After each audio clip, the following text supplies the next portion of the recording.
মাননীয় মুখ্যমন্ত্রী ক্লাবদের দুর্গাপূজার জন্য 85,000 টাকা করে দিচ্ছেন না?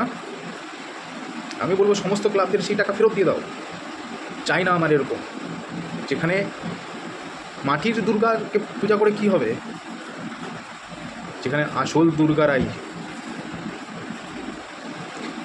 নির্যাতিত হচ্ছে অপদার্থ সিস্টেমের তৈরি গুন্ডাদের হাতে।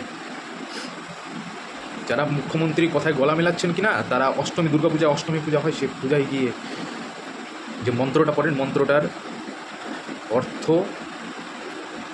ভালো মতো দেখবেন ওখানে কী লেখা আছে।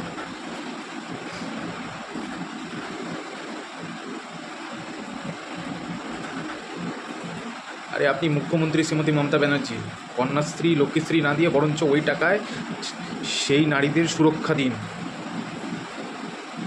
সেই নারীদের সুরক্ষা দিন।